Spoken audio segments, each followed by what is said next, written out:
Mas tem um detalhe crucial que eu adoro nessa câmera.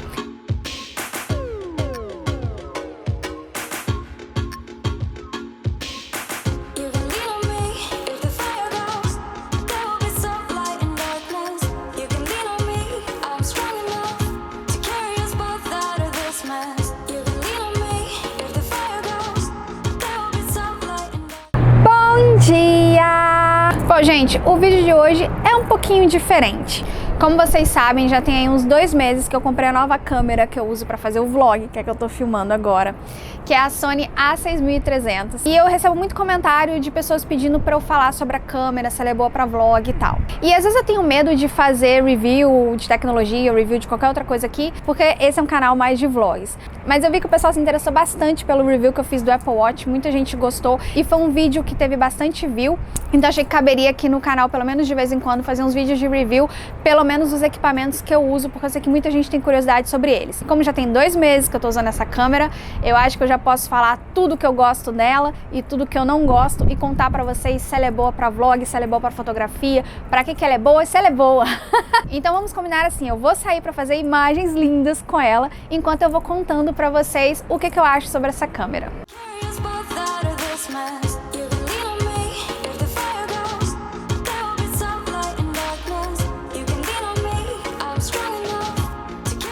Bom, vou começar falando as configurações dela, porque acho que quando a gente está procurando por uma câmera, essas configurações dizem muito sobre o que a gente pode fazer ou não com essa câmera e para que ela é boa e para que ela não é. Agora a gente fala em vídeo, a Sony ela tem uma resolução de até 4K de 30 frames por segundo. Eu já comentei aqui no vlog que eu uso 24 frames por segundo.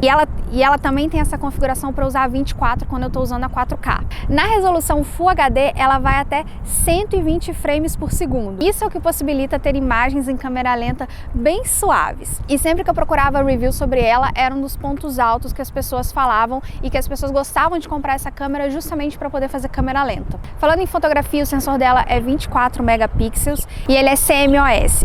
Essa câmera é o que é chamado de mirrorless, porque ela tem características de uma DSLR, ou seja, controles manuais, você poder escolher mais coisas sobre a câmera, mas ela não tem um espelho. É o espelho que faz as câmeras DSLR serem maiores e às vezes mais pesadas. Então, uma tecnologia que surgiu nos últimos anos que possibilitou que a Sony e outras marcas fizessem câmeras compactas que parecem quase uma point and shoot, mas que te trazem resultados similares a uma DSLR. Uma das coisas mais legais que eu gosto da mirrorless é a possibilidade de você trocar lente. Eu já comprei o kit que já veio com uma lente, mas eu posso trocar e, por exemplo, colocar a grande angular, eu posso colocar a objetiva, eu posso trocar lentes, eu posso colocar lentes com aberturas maiores ou menores. Então ela te dá uma possibilidade, porque quem gosta de fotografia sabe que às vezes é muito mais importante uma boa lente do que uma boa câmera. Então você poder trocar essa lente de acordo com o que você precisa fazer, o vídeo que você precisa fazer, ou a foto que você precisa fazer, é muito importante pra gente. Como o sensor dela não é full frame, é claro que uma DSLR profissional ela vai performar bem melhor quando a gente fala de fotografia. Eu, por exemplo, eu tenho uma Canon 6D que é uma full frame e é claro que as fotos da Canon 6D ficam melhores do que essa Sony A6300. Mas você pode colocar ela aí no mesmo patamar de uma DSLR de entrada, talvez uma Canon 80D, 70D, só que bem menor. A velocidade para fotografia dela, ela tira até 11 fotos por segundo. Quanto à velocidade do obturador, ela chega até 1/4000 segundos. Além dela ter a tela traseira, ela tem também o viewfinder eletrônico. É a primeira câmera que eu tenho que tem viewfinder eletrônico e, para falar a verdade, eu adorei, não sei como eu vivia sem ele. Porque se bem a tela às vezes fica clara demais no sol, como acontece com qualquer câmera, o viewfinder ele nunca te decepciona. Você pode olhar por ele e você consegue, digamos, e você sempre consegue enxergar. E uma coisa que eu não sabia que o viewfinder eletrônico fazia é que eu posso, por exemplo, ver as fotos ou os vídeos que eu já fiz no viewfinder, sem eu precisar ficar caçando uma sombra para olhar. Isso para mim foi game changer. E falando da tela, a tela dela não é totalmente retrátil. Tenho gostado bastante da estabilização dela. Eu acredito que a estabilização da GoPro é melhor, mas acho que isso também é porque o estabilizador dela é na lente e não na câmera. Então isso faz com que não seja assim tão perfeito.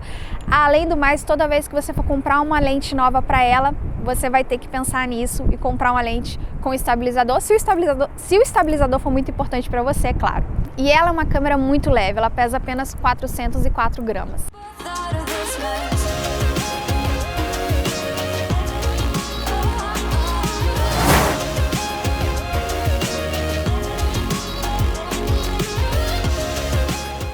Bom, agora eu vou falar porque que eu adoro essa câmera e porque eu tô apaixonada por ela há 2 meses. Eu acho que o primeiro fator, é claro, acho que vocês veem isso diariamente aqui no canal, são as imagens. A qualidade de imagem dessa câmera é incontestável. Aliás, foi isso que me fez comprar essa câmera. Para vocês terem uma ideia, eu nem tinha pesquisado muito sobre as configurações dela, a parte técnica. O que me fez me apaixonar mesmo e querer comprar essa câmera foi porque eu comecei a ver vários vlogs que usavam essa câmera e eu achava a imagem simplesmente espetacular. 4K dela é bom, o Full HD também. Nem falar da câmera lenta, que foi algo que mudou drasticamente nos meus vlogs e fez toda a diferença. E aí, quando a gente faz muito vídeo, principalmente quando a gente faz vlog, é muito importante, primeiro, que a imagem seja boa, ok, nesse quesito ela já passou, e que ela seja prática. É uma câmera que tem que responder rápido, que você viu uma situação, você tem que pegar a câmera e ser capaz de filmar ou fotografar rapidamente. E isso eu gosto nela, ela responde rápido. E uma coisa que talvez, se você usa câmera só no final de semana ou em viagem, não preocupe tanto, mas para mim, que faço muito vídeo, que faço muita fotografia, é muito importante para mim que o menu dela seja fácil de navegar. Eu tinha uma Sony Cybershot há muitos anos atrás, mas o menu que eu estou mais familiarizada é com o da Canon, porque eu fotografo em câmeras Canon, então eu já sei me movimentar. Se você me dá uma câmera de outra marca, para mim é como ter que ser alfabetizada novamente. E a Sony foi bem rápido de eu aprender. Mas tem um detalhe crucial que eu adoro nessa câmera. Ela tem 2 modos de programação em que você pode programar as configurações que você quiser. Ou seja, você tem uma configuração que você gosta muito em fotografia, sei lá, a abertura de lente tem que ser, você gosta de uma abertura grande de lente para você fazer bokeh e tal, e você quer sempre, em qualquer situação, você está pronto para fazer isso. Você tem 2 botões específicos nela que você pode programar exatamente a configuração que você quiser. E é isso que eu faço nela. Eu uso muito esses botões, muito mais que qualquer outro. A minha câmera ou tá no 1 ou tá no 2. Um eu programei para fazer imagens 4K em 24 frames por segundo e o 2 é para filmar Full HD em 120 frames por segundo. Então eu me resolvo muito com isso, porque quando eu vou fazer vlog, se eu tô falando assim para vocês para câmera, eu gravo na configuração 1. Se eu vou fazer câmera lenta, é só eu mudar o botão. E eu já posso fazer câmera lenta sem ter que me preocupar de ter que ir lá no menu e trocar para 120 frames e tal. Não tô falando que só as câmeras Sony tem isso, mas essa tem, eu gostei muito e eu não tinha isso na GoPro e às vezes a GoPro me dificultava muito nesse sentido. Uma outra coisa que me fez me apaixonar por essa câmera e fazer com que eu saia com ela todos os dias, sério, desde que eu comprei, todos os dias eu saio com ela, mesmo que seja um dia que eu não vá fazer vlog, eu saio com ela pendurada, porque sempre tem uma foto numa esquina aqui de Toronto, então eu tô sempre com ela. Ela me possibilitou voltar para minha paixão, que é a fotografia. Eu vou explicar por quê. Eu tenho muitas câmeras, eu tenho mais de 10 câmeras. E algumas das minhas câmeras são muito boas para vídeos e outras são muito boas para fotografia. Então vocês já viram o que acontece, né? Quando eu saía para fazer vlog, eu levava uma câmera à parte só para fazer fotografia, ou então eu não fazia fotografia nenhuma, que era o que acabava acontecendo na maioria das vezes. Eu passei muito tempo do vlog me afastando da fotografia por causa disso, porque eu tinha que priorizar os vlogs. E com essa câmera eu pude voltar a fazer as 2 coisas, porque ela é boa tanto para vídeo como para foto. Então eu saio, faço vlog, fotografo sem ter que mexer muito nela. E apesar de eu ter uma full frame, eu tenho a Canon 6D, que é uma full frame, e é claro que ela vai fazer imagens melhores do que essa, porque é uma câmera full frame. Essa câmera é perfeita para mim no dia a dia, porque ela é leve. Em vez de eu levar a full frame, que dependendo da lente que eu colocar nela vai pesar até uns 3 quilos, eu carrego essa que pesa 404 gramas, né?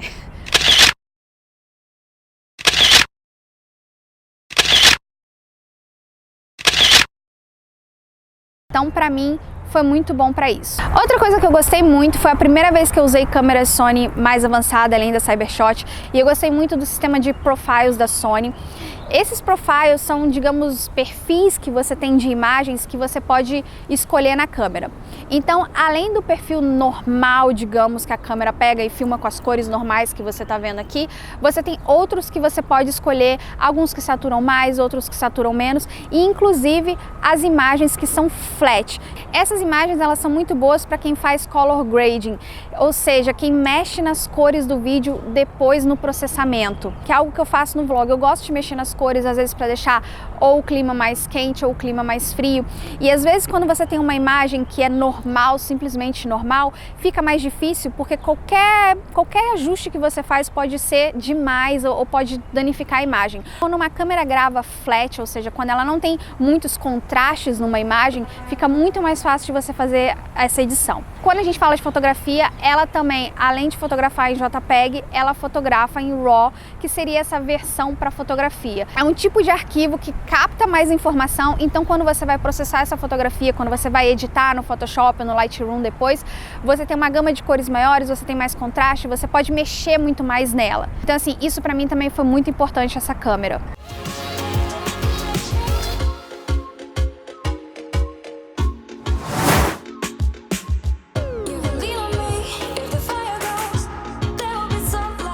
Mas é claro que nem tudo é perfeito, né?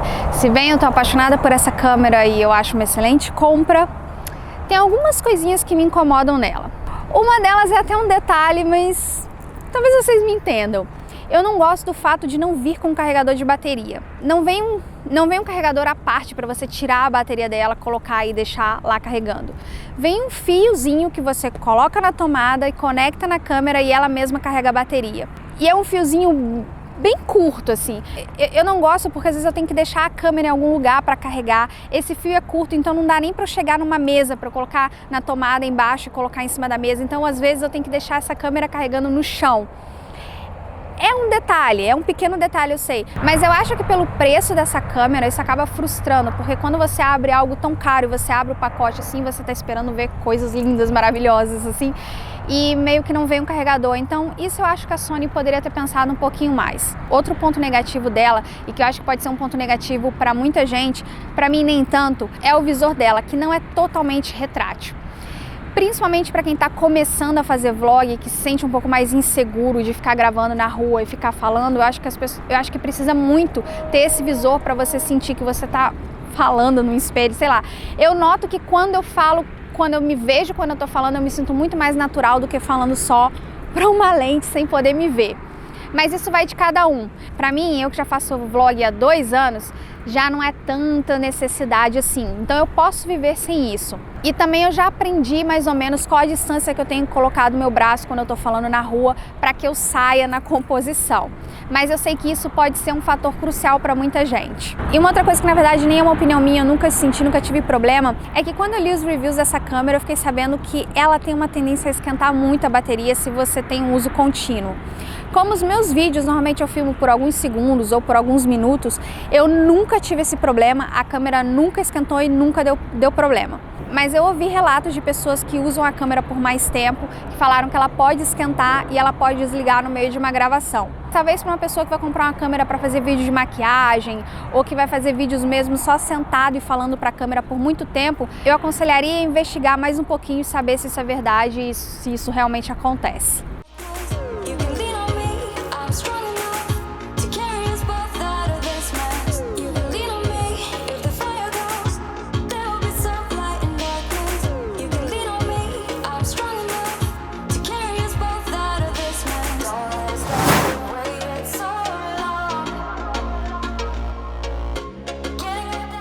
Essa câmera também tem conexão Wi-Fi, mas eu praticamente não uso porque eu quase nunca uso em câmeras, porque você gasta muita bateria e eu já acho que a bateria dela já não dura tanto.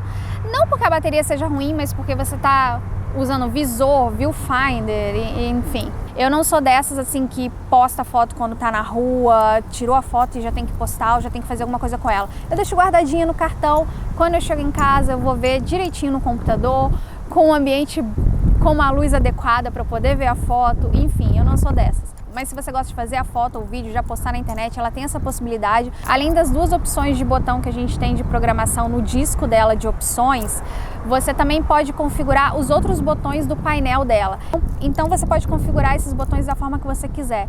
Eu, por exemplo, tenho um configurado quando eu quero mudar do foco automático para o foco manual. E é só apertar esse botão e ele troca, é muito prático. Eu vi vários vídeos na internet, as pessoas configuram de várias formas o que for melhor para ela. Às vezes você tem uma necessidade de trocar, sei lá, a quantidade de fotos por segundo que você faz, então você pode fazer um botão que você troca isso rapidamente. Enfim, eu diria que tem muita coisa que você pode configurar e que eu acho interessante ter essa opção. Então, resumindo assim, para vlog, eu gosto muito dela, eu gosto muito da, como eu falei, da resposta dela e principalmente do foco. O foco dela é bem rápido, isso é muito importante para quem faz vlog. Você tem várias formas de você configurar o foco. Você pode configurar foco por área, por ponto, enfim, tem várias opções que você tem que explorar na câmera. E você pode também colocar para detectar rosto e você pode inclusive registrar rostos que você quer que eles sejam identificados pela câmera. Tipo, o meu rosto é registrado. Então, se eu estiver filmando aqui com várias pessoas, ela sabe que é o meu rosto que ela tem que focar. Não vou dizer que funciona 100% das vezes, o ideal é você estar de olho e ver onde está a área de foco também, mas é muito bom para quem faz vlog e precisa às vezes do nada sair filmando ou fotografando alguma coisa.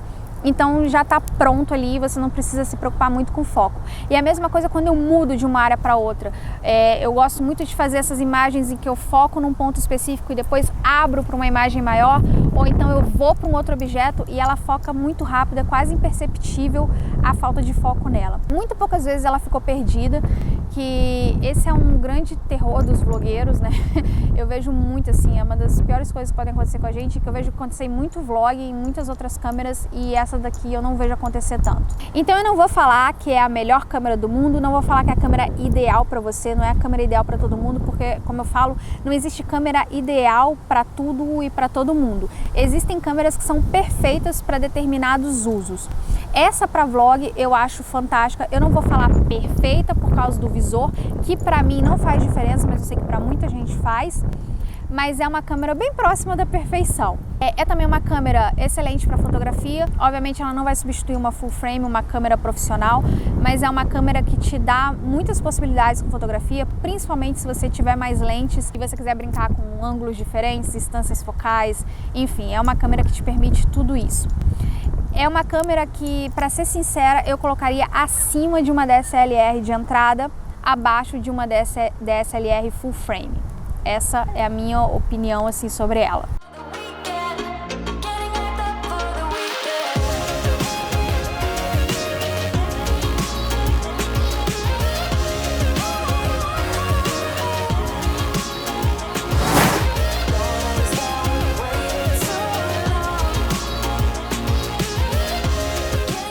Bom, espero que esse vídeo tenha ajudado a matar a curiosidade das pessoas que veem o vlog e queriam saber mais sobre a minha câmera queridinha que eu uso todos os dias para fazer vlog.